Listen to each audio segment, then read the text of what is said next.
इस लेक्चर में मैं आपको डीसी मशीन की इंट्रोडक्शन के बारे में पढ़ाऊंगा और इस लेक्चर में हम कवर करेंगे इलेक्ट्रोमैकेनिकल एनर्जी कन्वर्शन डिवाइस क्या होती है, डीसी जनरेटर क्या होता है, डीसी जनरेटर का वर्किंग प्रिंसिपल क्या है, किस प्रिंसिपल पर ये काम करता है, डीसी मोटर क्या होती है एंड वर्किंग प्रिंसिपल मोटर का क्या होता है। ये सब टॉपिक इस लेक्चर में हम कवर करेंगे। अब बात करते हैं डीसी मशीन्स की। डीसी मशीन्स का मतलब क्या है कि उसमें हम जनरेटर को भी कवर करेंगे, जो डीसी जनरेटर होगा, एंड मोटर को भी कवर करेंगे। इसलिए इसके हम जो चैप्टर का नाम है या जो लेक्चर का नेम है उसको हमने डीसी मशीन रखा है। ओके, इसमें हम दोनों मशीन्स को कवर करेंगे क्योंकि डीसी जनरेटर भी एक इलेक्ट्रिकल मशीन है एंड डीसी मोटर भी एक इलेक्ट्रिकल मशीन है। अब डीसी मशीन्स में जो ज़्यादातर यूज़ होने वाली मशीन है वो है डीसी मोटर। ओके, इसको हम इंडस्ट्रियल यूज़ में, इसका जो यूज़ है बेसिकली इंडस्ट्री में होता है। ठीक है, इंडस्ट्रियल पर्पस के लिए हम इसको यूज़ करते हैं। अब बहुत सारी ऐसी जगह है जहाँ पर हम पहले डीसी मशीन का यूज़ करते थे, अब नहीं करते। जैसे फॉर एग्जांपल हमारे पास इसको इंडस्ट्री में भी यूज़ करते हैं डीसी मोटर को, एंड ट्रैक्शन सिस्टम में भी यूज़ करते हैं, जो लोकोमोटिव है उसमें भी यूज़ करते हैं। ओके, बट जो पहले था, पहले बहुत सारी जितने भी लोकोमोटिव होते थे उन सब लोकोमोटिव में, जहाँ कह लो कि जो इंजन्स हैं जो बोगियों को खींचते हैं, उसमें हम डीसी मोटर का ही यूज़ करते थे। बट अब इन जो डीसी मोटर की जगह कौन ले रही है? AC Motors. ओके, उसका कारण क्या है कि जो इलेक्ट्रिकल एनर्जी जनरेट होती है जनरेटिंग स्टेशन पर, वो एसी होती है। इसलिए ज़्यादातर यूज़ जो मोटर्स का हो रहा है इंडस्ट्री में या ट्रैक्शन सिस्टम में या और भी कहीं पर, वो डीसी मोटर की बजाय एसी मोटर का यूज़ होना शुरू हो गया है। ओके, और डीसी जनरेटर का यूज़ बेसिकली हम यूज़ करते हैं, इसको इंडस्ट्री में यूज़ करते हैं वेल्डिंग सेट के साथ। ठीक है, ये मोटर जनरेटर सेट होता है। ठीक है, मोटर क्या करते, मोटर के साथ हम जनरेटर को चलाते हैं और जो आउटपुट आती है उसको हम यूज़ करते हैं वेल्डिंग के लिए। डीसी वेल्डिंग सेट होते हैं, उसमें इसका यूज़ किया जाता है। या फिर इसका यूज़ होता है इंडस्ट्री में जहाँ पर इलेक्ट्रोप्लेटिंग, हमें ज़्यादा इलेक्ट्रिकल एनर्जी चाहिए, डीसी ज़्यादा पावर चाहिए, वहाँ पर हम इलेक्ट्रोप्लेटिंग के पर्पज़ के लिए इसका यूज़ करते हैं। ओके, बट जो डीसी मशीन्स का यूज़ है, अगर हम प्रेजेंट सिनेरियो की बात करें तो इसका यूज़ काफ़ी कम हो रहा है डे बाय डे, बट फिर भी हमारे सिलेबस का पार्ट है। हमें इससे एग्ज़ाम में कई तरह के क्वेश्चन पूछे जाते हैं, इसलिए इसको स्टडी करना बहुत ही ज़रूरी है। सो हम स्टार्ट करेंगे इंट्रोडक्शन के साथ। कुछ इंट्रोडक्शन मैंने दे दी है कि मशीन क्या है। अब बात करते हैं इलेक्ट्रोमैकेनिकल एनर्जी कन्वर्शन डिवाइस की। ओके, कन्वर्शन का मतलब होता है जो एक फॉर्म ऑफ एनर्जी को दूसरी फॉर्म में कन्वर्ट करता है। क्लियर? तो स्टार्ट करते हैं सबसे पहले कि what is an electro mechanical. Okay, ये क्या है? मैकेनिकल है, इसको आप मैकेनिकल लिख देता हूँ। ठीक है, जो इलेक्ट्रोमैग्नेटिक एनर्जी कन्वर्शन डिवाइस होती है वो होती है ट्रांसफार्मर। इसका आएगा electromechanical energy conversion device. What is an electromechanical energy conversion device?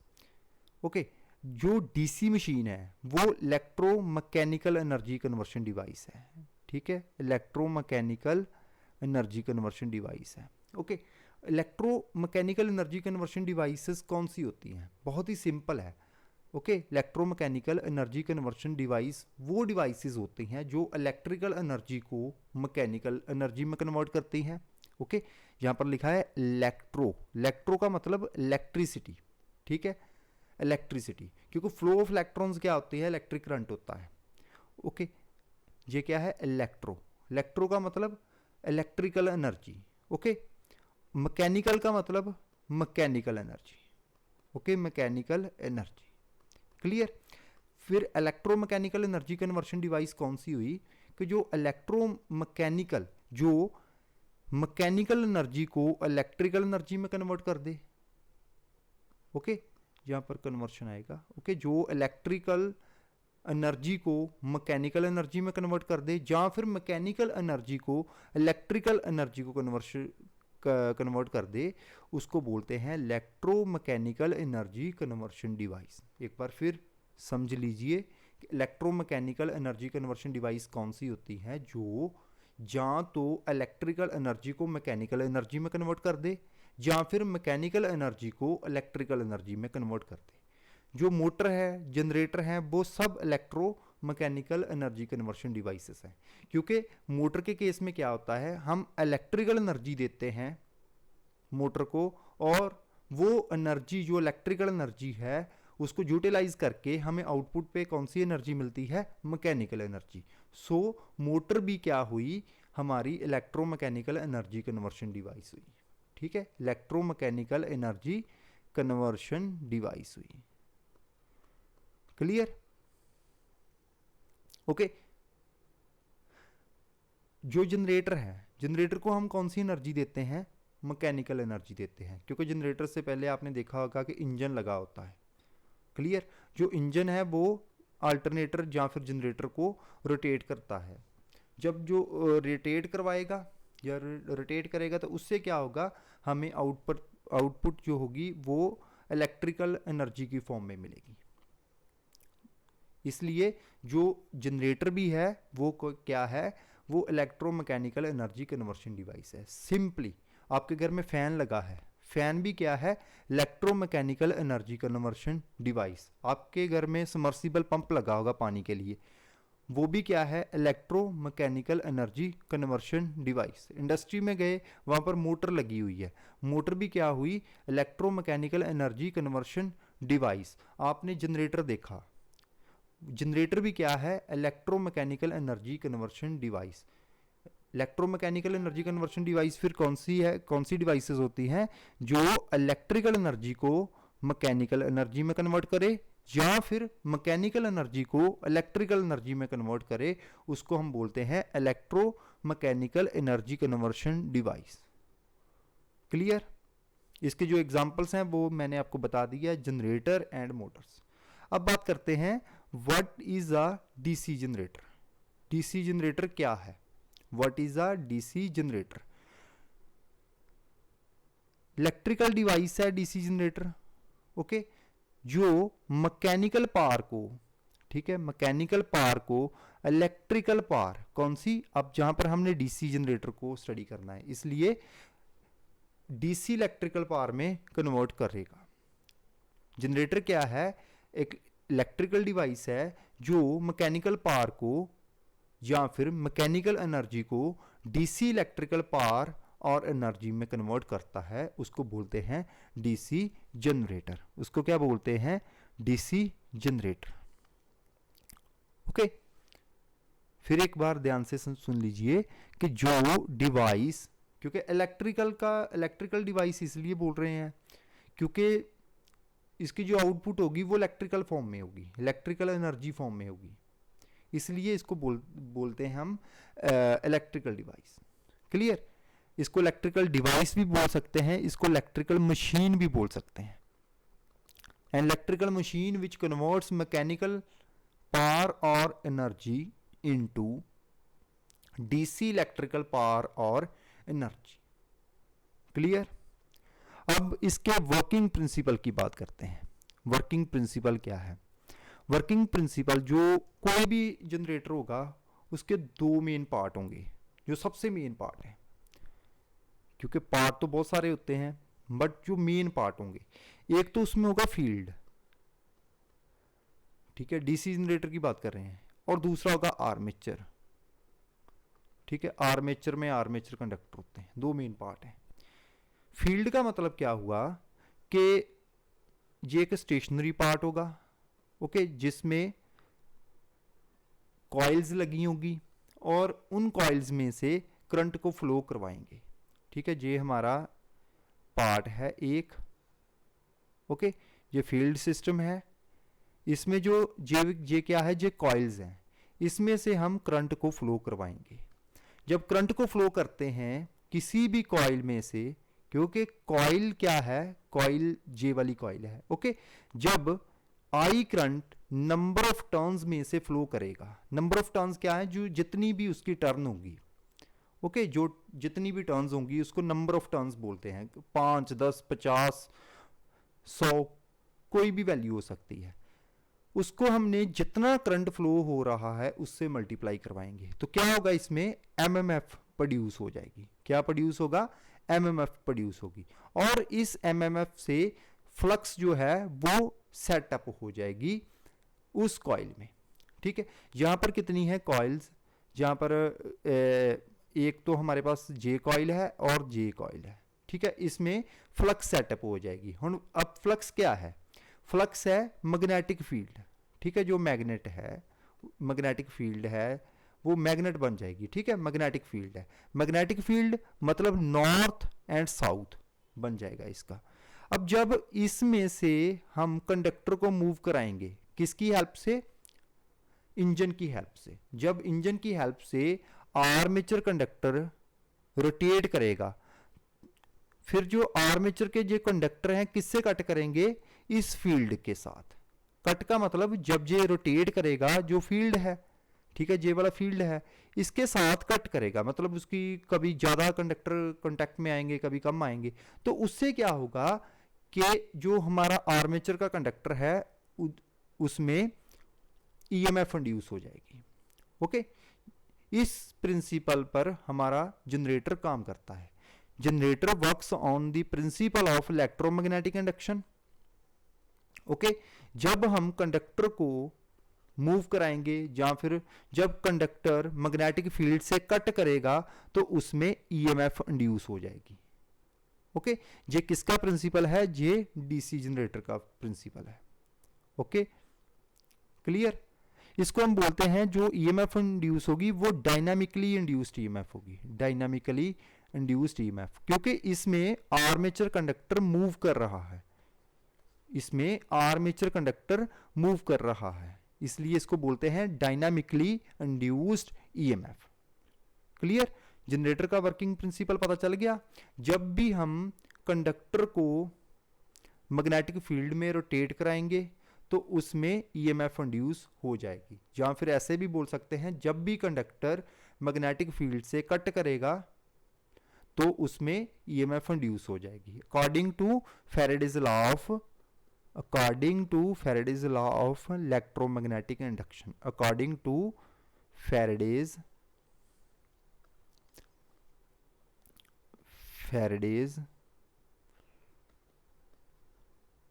law of electromagnetic induction, जो फैराडेज के लॉ है उसके अकॉर्डिंगली ईएमएफ इंड्यूस हो जाएगी कंडक्टर में। ओके, इस इंड्यूस्ड ईएमएफ को हम बोलते हैं डायनामिकली इंड्यूस्ड ईएमएफ, क्योंकि इसमें कंडक्टर मूव कर रहा है। क्लियर। जो सेकंड लॉ होता है फैराडेज लॉ, जो सेकंड है, वो क्या कहता है कि ईएमएफ डिपेंड करेगी कितनी फ्लक्स है जिसके साथ कंडक्टर कट कर रहा है। अगर हम जो फील्ड है उसकी वैल्यू, ये वाला फील्ड है ना, ये आप देख सकते हैं, इसकी वैल्यू को बढ़ा दें, ज्यादा कर दें, तो ज्यादा ईएमएफ इंड्यूस होगी। क्लियर। नेक्स्ट है what is a DC motor, what is a DC motor. पहले पहले जो डीसी मोटर्स की एप्लीकेशन आपको बहुत सारी जगह मिल जाती थी, क्योंकि इसमें एक टाइप आती है इसकी जो आगे स्टडी करेंगे, डीसी सीरीज मोटर। ठीक है, जो डीसी सीरीज मोटर है उसकी स्टार्टिंग टॉर्क बहुत ज़्यादा होती थी, इसलिए इसको ट्रैक्शन में भी यूज़ करते थे, क्रेन्स में भी यूज़ करते थे, बट अब इसकी जगह इंडक्शन मोटर ले रही है। बहुत सारी जगह पर जो डीसी सीरीज मोटर को इंडक्शन मोटर्स ने रिप्लेस कर दिया है। ओके, और इसकी एक और टाइप है डीसी शंट मोटर, जो आगे हम ब्रीफली इसको स्टडी करेंगे। ठीक है, बढ़िया तरीके से इसको मैं आपको स्टडी करवाऊंगा। अब बात करते हैं डीसी मोटर क्या है। डीसी मोटर भी एक इलेक्ट्रिकल डिवाइस है, जहाँ इसको इलेक्ट्रिकल मशीन बोल देंगे, जो डीसी इलेक्ट्रिकल पावर और एनर्जी को मैकेनिकल पावर में कन्वर्ट करती है। ओके, डीसी जनरेटर क्या था, मैकेनिकल पावर और एनर्जी को डीसी इलेक्ट्रिकल पावर और एनर्जी में कन्वर्ट करती थी। और जो डीसी मोटर है वो उसको हम इनपुट पे कौन सी एनर्जी देंगे, इलेक्ट्रिकल एनर्जी देंगे, जहाँ इलेक्ट्रिकल पावर देंगे, और आउटपुट पे हमें क्या मिलेगा, मैकेनिकल पावर और एनर्जी मिलेगी। क्लियर कि इनपुट पे कौन सी एनर्जी दी मोटर को, हमने इलेक्ट्रिकल एनर्जी दी, और आउटपुट में हमें क्या मिली, मैकेनिकल एनर्जी मिली। ओके, इसलिए इसको बोलते हैं मोटर। ओके, मोटर क्या है, जो इलेक्ट्रिकल एनर्जी को मैकेनिकल एनर्जी में कन्वर्ट करती है। जनरेटर क्या होगा, जो मैकेनिकल एनर्जी को इलेक्ट्रिकल एनर्जी में कन्वर्ट करता है। अब बात करते हैं इसके वर्किंग प्रिंसिपल के बारे में। मैंने आपको क्या बताया था कि जब भी हम कॉइल में से करंट को फ्लो करवाएंगे तो क्या होगा, आई करंट जब एन टर्न्स में से फ्लो करेगा, जो कॉइल्स हैं उनकी जो जितनी भी टर्न्स हैं उसमें जब फ्लो करेगा तो क्या होगा, उसमें एमएमएफ प्रोड्यूस हो जाएगी इस कॉइल में। एमएमएफ के बाद इसमें फ्लक्स सेटअप हो जाएगी। फ्लक्स का मतलब क्या है कि जो इसमें मैग्नेटिक फील्ड सेटअप हो गया। ठीक है, फ्लक्स को हम मैग्नेटिक फील्ड भी बोलते हैं। अब जो मैग्नेटिक फील्ड है उसके नॉर्थ एंड साउथ होंगे, उसके नॉर्थ एंड साउथ पोल्स होंगे। ओके, इसमें एक चीज समझने की है कि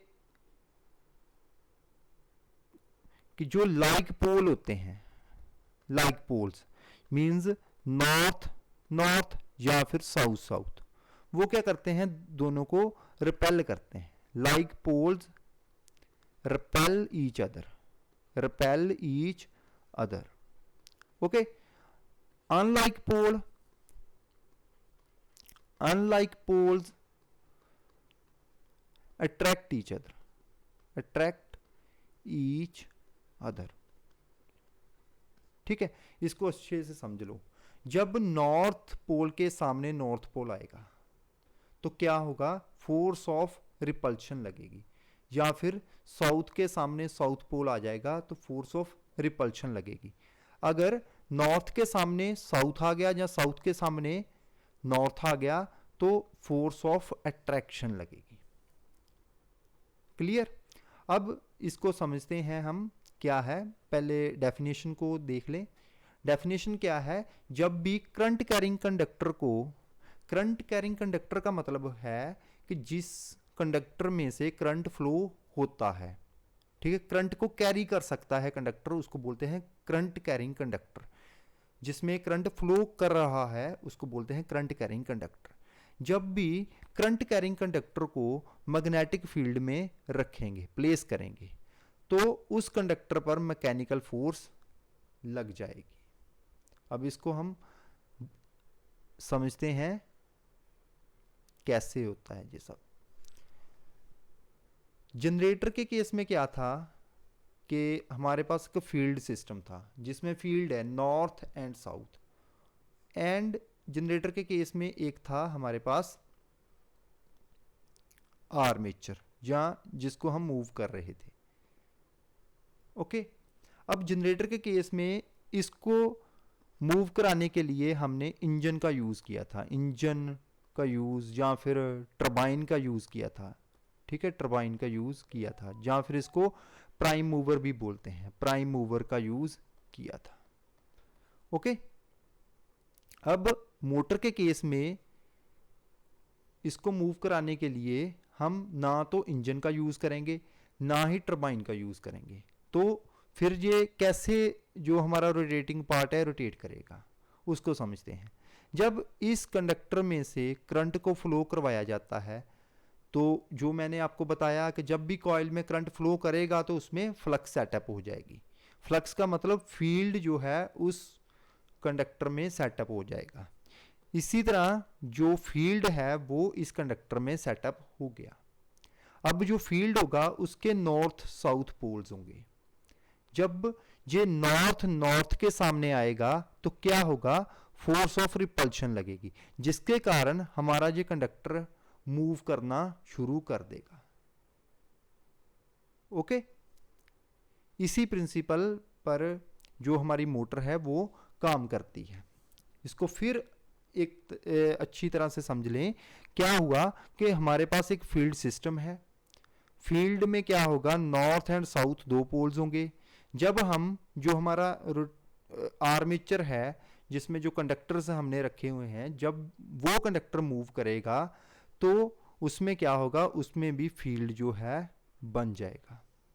ठीक है, वो कैसे बनेगा, जब नंबर ऑफ टर्न्स में से आई करंट फ्लो करेगा तो उसमें एमएमएफ प्रोड्यूस हो जाएगी। उस एमएमएफ के कारण फ्लक्स या फिर मैग्नेटिक फील्ड जो है वो सेटअप हो जाएगा हमारे कंडक्टर में।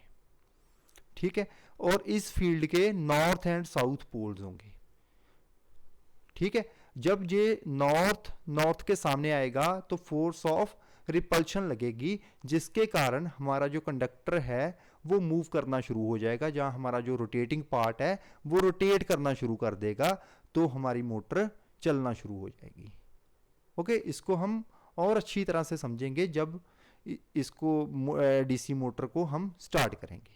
ये सिर्फ इंट्रोडक्टरी पार्ट था, इसमें सिर्फ हमने यही समझा है कि डीसी मोटर का वर्किंग प्रिंसिपल क्या है, डीसी जनरेटर का वर्किंग प्रिंसिपल क्या है, डीसी जनरेटर्स क्या होते हैं, डीसी मोटर्स क्या होती हैं। ओके, तो नेक्स्ट लेक्चर में हम बात करेंगे डीसी मशीन्स की कंस्ट्रक्शन के बारे में।